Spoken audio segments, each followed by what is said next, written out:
Cirebon mana suaranya? Indonesia cantik mana? Kerawang mana? Pondok Indah mana? Jadi kalau orang kaya tuh semangatnya wah, kayak persoalan beda dengan mengulang pertanyaan sebelumnya nih Mas Adi dan Mas Betran. Pernah ditelepon langsung almarhum Olga yang cerita keadaannya sebelum sakit. Apa sih yang diceritakan almarhum Olga? Ya, kalau tadi sedikit sudah saya ceritakan ya mengenai impian-impian dia untuk syuting film dengan saya dan lain sebagainya. Tapi sebenarnya jauh sebelum itu, sekitar beberapa tahun, Mas, 3 tahun sebelum telepon terakhir itu, gitu loh. Itu ada telepon yang selesai acara sahur di salah satu TV swasta gitu. Itu ya itulah. Dia tuh nelpon ke salah satu pengurus sanggar namanya Mas Aswin, biasa dipanggil Koas ya.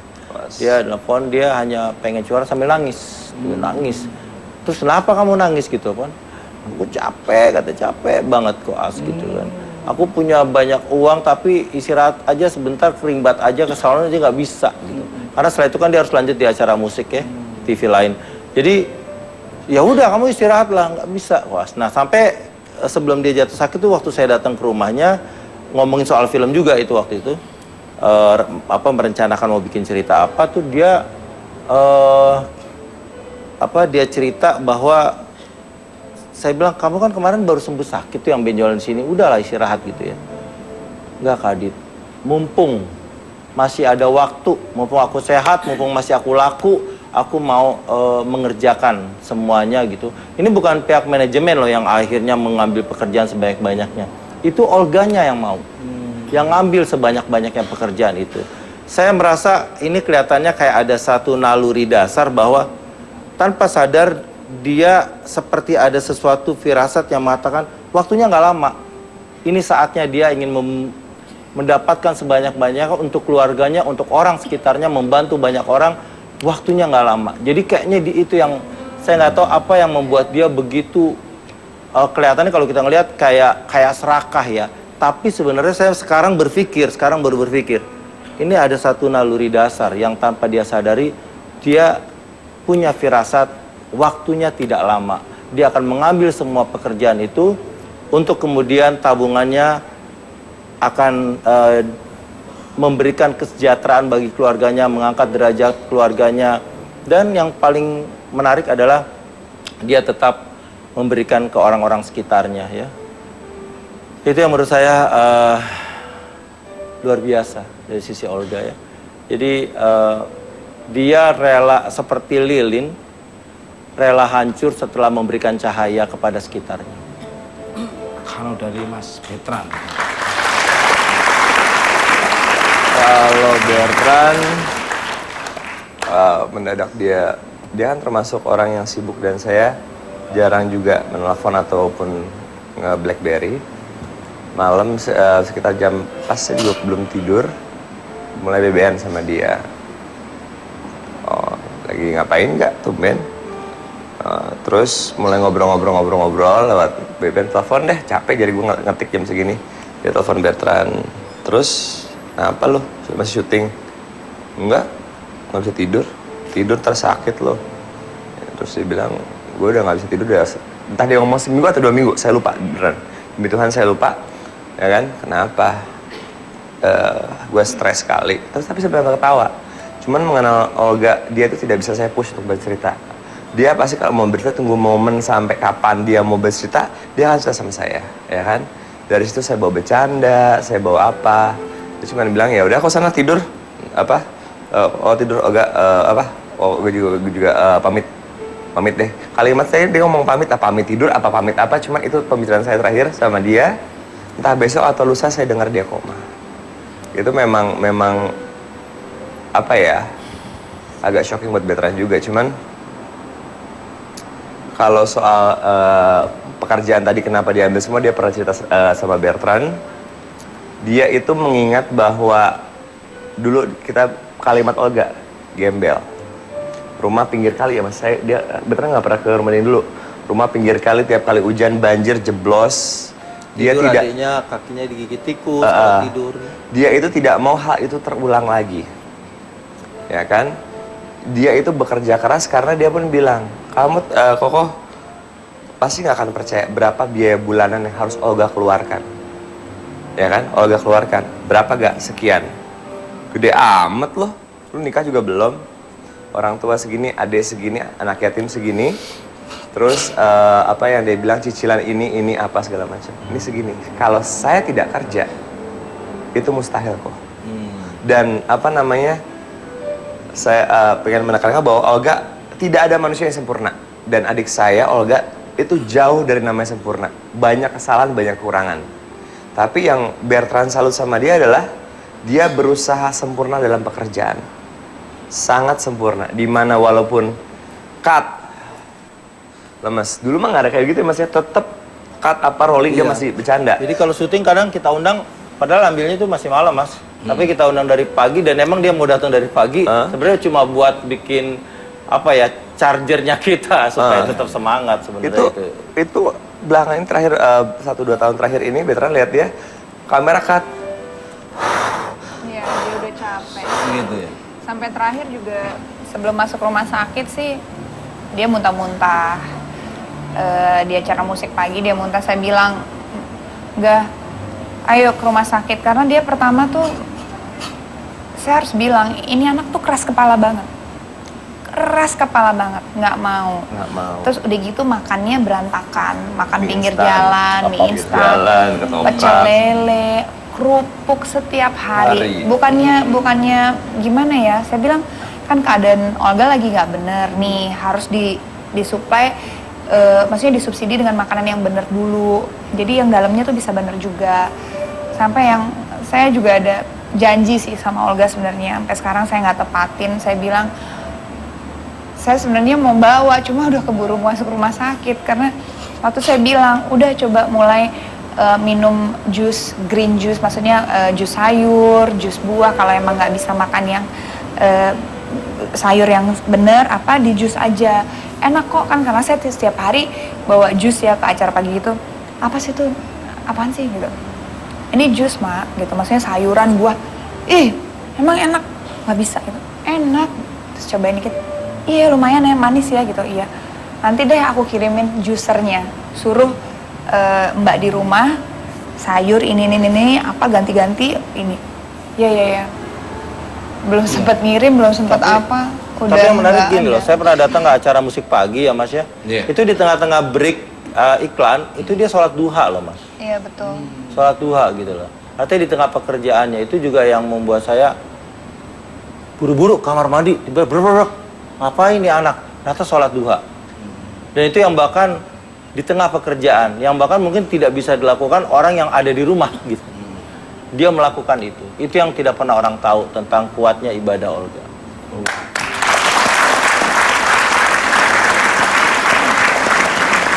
Jadi tidak terkontrol pola makan, manajemen waktu, istirahatnya. Tapi ini juga susah. sih Mas, maksudnya saya pernah bilang sih sama Olga, saya pernah marah sih saya sama dia. Olga, kamu tuh udah banyak uang. Kadang-kadang ya mungkin tadi sebenarnya firasat yang tadi Kade bilang gitu. Ternyata saya juga baru bilang, oh mungkin seperti itu. Tapi saya udah pernah keras sama dia, Mak, saya bilang, ngapain sih menyiksa badan, saya bilang. Ngapain gitu, uang itu bisa dicari, yang penting nikmatin hidup. Maksudnya bersyukurlah dengan apa yang kamu punya. Kamu udah kebanyakan, udah keseringan memforsir, cobalah istirahat. Apalagi dalam keadaan sakit gini, makannya berantakan. Udah dong, udah liburan aja, udah nggak usah pikirin program ini, program ini. Mereka bakal mengerti. Tapi Olga itu udah termasuk orang yang kalau punya tanggung jawab, itu nggak bisa. Aduh, dia ikutan stres kalau rating iya. TV naik tuh ikutan stres. Ikut mikirin. Iya, makanya. Padahal kan bukan pemilik stasiun Betul. TV. Iya, Up and down tuh wajar. Cuman Pemirsa, malam ini saya juga kedatangan seorang sahabat yang mengantarkan almarhum Olga Saputra ke tempat peristirahatan terakhirnya. Ada cerita baik apa yang bisa beliau bagi kepada kita. Kita sambut Ustadz Zaki Mirza.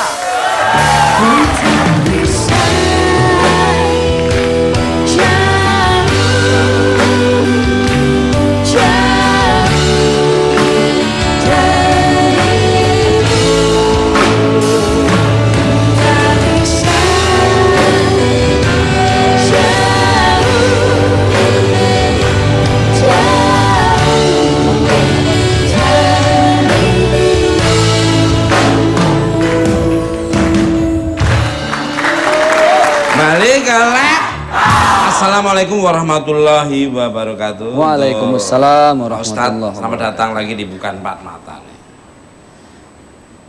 Untuk Pak Ustadz nih.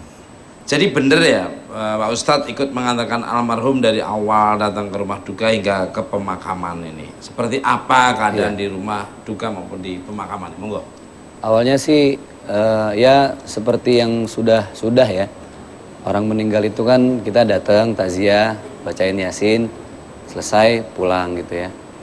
Awalnya niat kayak gitu, saya sama teman-teman kiai juga hadir waktu itu. Tapi ternyata saat saya sampai jenazah belum tiba. 10 menit setelah itu baru sampai. Dan di luar perakiraan itu penuhnya subhanallah. Sampai mau buka pintu belakang ambulan tuh nggak dapet. Karena saking orang pengen bawa semua peti yang ada dalam mobil itu. Setelah di dalam, kemudian dimandiin, dikafanin, keluarnya pun sulit lagi. Turunin di masjid itu susah, naiknya lebih susah lagi.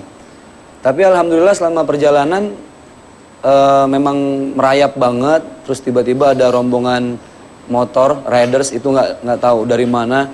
Ada sekitar 20 datang ngebantu. Terus banyak ibu-ibu yang bawa tulisan gitu di jendela. Sampai di makam saya ketemu sama Mbak Luna juga. Itu orang di ukuran 1x2 itu berebut.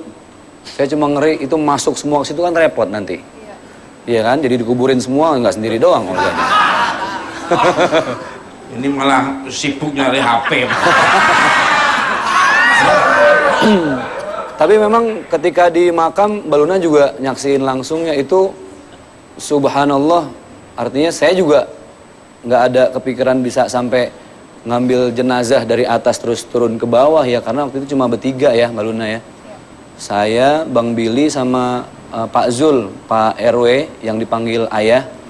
Itu kita bertiga yang nurunin, itu semua orang sudah serba kredit, udah macem-macem. Jarak kita sama ini tuh cuma oh iya sedikit, kalau kedorong udah bener-bener masuk gitu. Jadi kita tuh kayak lumayan ini sih penuh. Itu yang ujungnya juga nggak kelihatan itu orang ada di mana kan saking penuhnya. Iya. Dan subhanallah memang gampang banget prosesnya. Apalagi waktu dibalik gitu. Jadi pas ketika dalam keadaan telentang kan harus dibalik supaya nempel ke tanah biar ngadep kiblat. Itu nggak ada masalah Mas Tukul. Plek langsung nempel, baru dipakein bulutan-bulutan tanah itu. Alhamdulillah lancar, mudah-mudahan. Itu pertanda bahwa segala amal kebaikannya diterima oleh Allah. Amin. Kembali ke laptop. Masih untuk Ustadz Zaki. Banyak yang penasaran dengan kondisi fisik terakhir almarhum karena lamanya terbaring sakit. Sebenarnya apa sih? Maaf ini laptop ya. Keadaan tubuh almarhum ketika Ustadz melihat di rumah duka. Monggo. Jadi pas sampai itu sebenarnya sudah dengan peti ya. Peti, terus dalam keadaan masih pakai jas, terus dasi, karena itu prosedur dari rumah sakit di sana.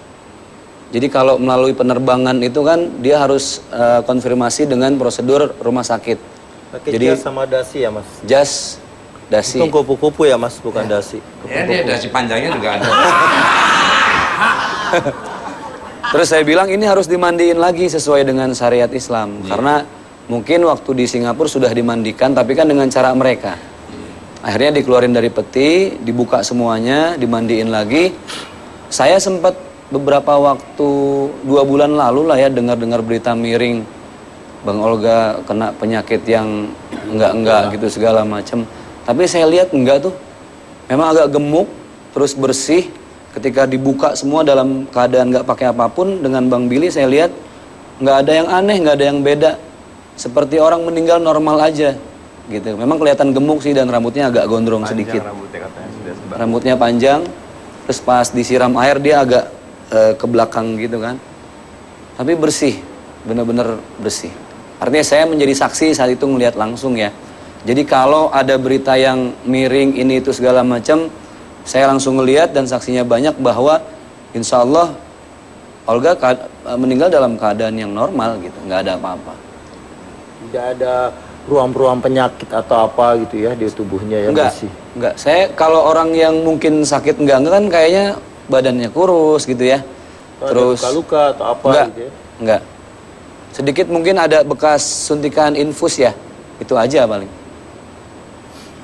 Kembali ke laptop untuk Luna Maya. Iya. Dirimu juga ikut saat pemakaman almarhum Olga Saputra, bahkan terlihat hampir pingsan ketika almarhum diazankan. Apa yang membuat dirimu sangat terpukul selain sangat merasa kehilangan seorang sahabat? Monggo.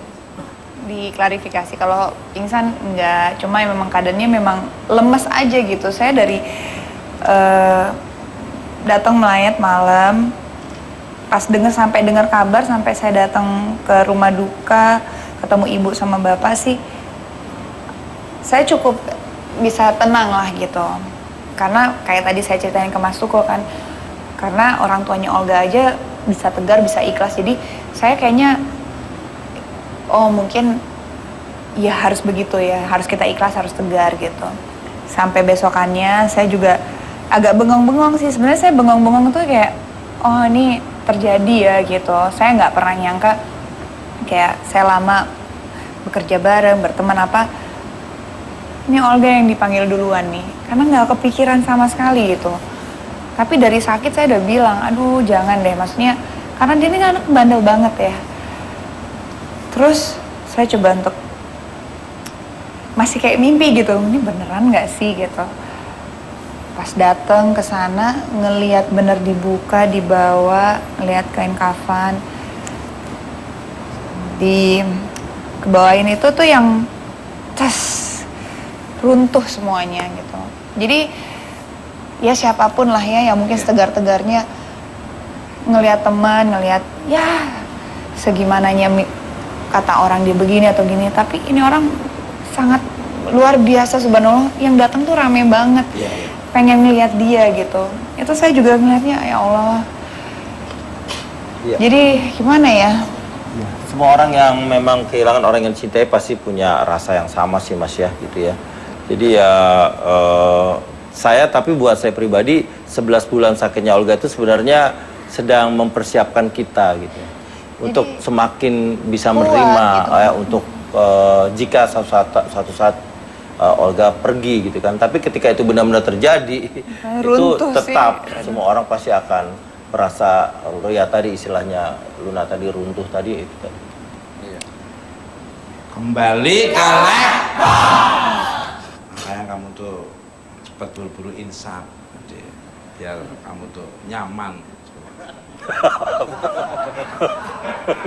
Kasihan amat mukanya tuh. Kayak mama gitu ya, kemarin anaknya gitu. Oke. Dia hanya kamuflase aja. Seolah-olah dia sedih, padahal dalamnya memang iya. Gitu.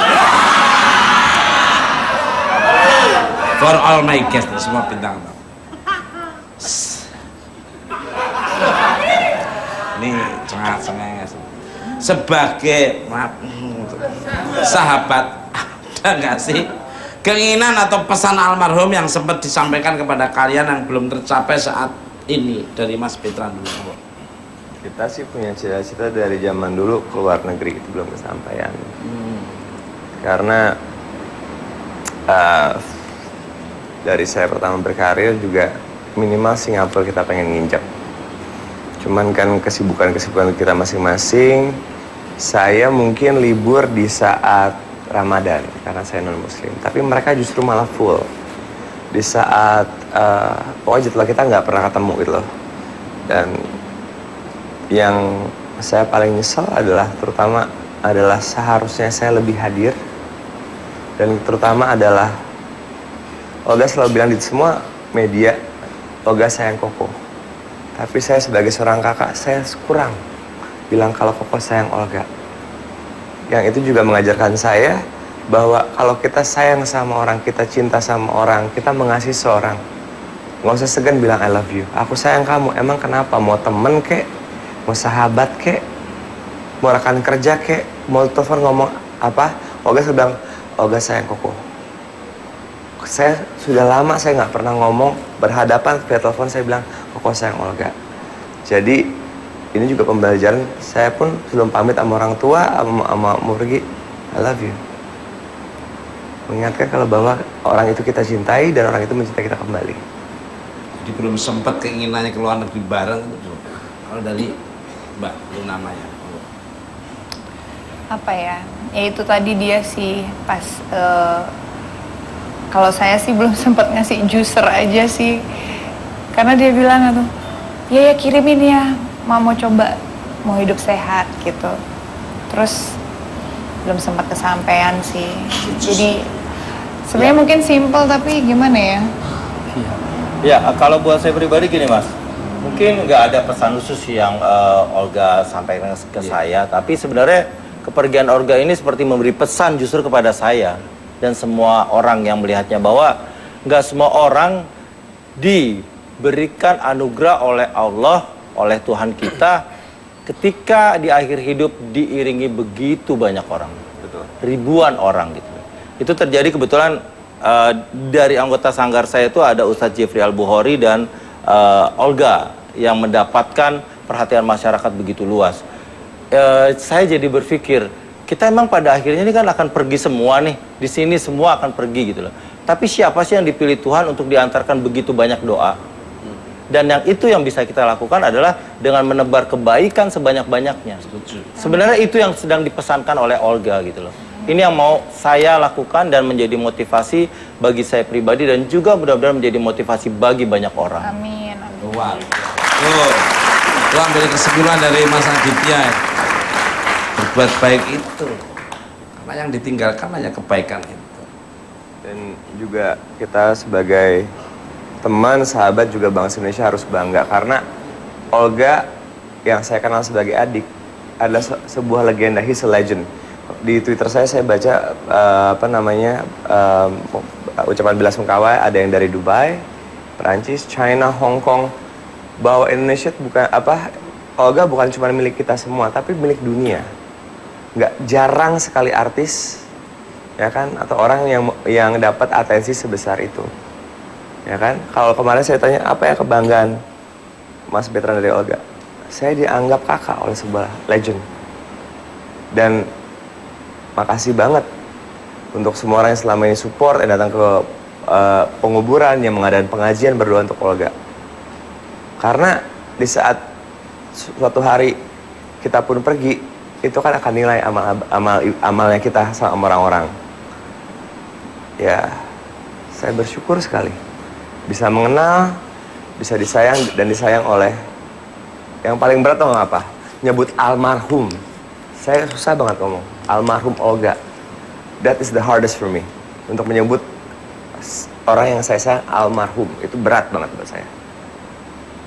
Kalau dari Ustadz ya, Saya tadi sempat ngobrol sama Bang Aditya bahwa Olga ini sosok yang unik. Dia punya dua sisi. Yang pertama sisi gokilnya Bang ya. Di panggung bisa menjadi begitu sisi liar dan error entertain. lah istilahnya ya. Sisi lain dia punya sisi kemurahan hati. Nah kalau ke saya mungkin lebih sering ngobrolin tentang kemurahan hati ya. Dia minta dicariin anak yatim, dia minta direferensiin beberapa anak cacat yang dia mau sedekahin. Terus dulu pernah waktu ngisi acara live musik di salah satu televisi swasta sama Bang Raffi sama Mbak Luna juga, ketika berdoa saya menyinggung sedikit masalah kematian. Dan dia tuh kan cepet ini ya, cepet kesentuh kalau ngomong masalah mati. Selesai habis doa dia cuma bilang gini, Ustaz, saya pengen mati dalam keadaan semua dosa saya udah gugur, bisa nggak? Bisa, tergantung amalan kebaikan, saya bilang. Nah, inilah jawaban Allah. Bisa jadi 11 bulan Olga sakit, mungkin kita ngelihat itu musibah. Tapi bisa jadi buat Olga dan dari Allah itu hadiah terindah buat Olga, sehingga semua dosa-dosanya selama 32 tahun itu gugur. Wajar kalau sudah suci, bersih, meninggal, begitu banyak orang yang nganter karena dia sudah suci lagi. Gitu. Amin. Nah, bisa Chan tetap bukan Mat.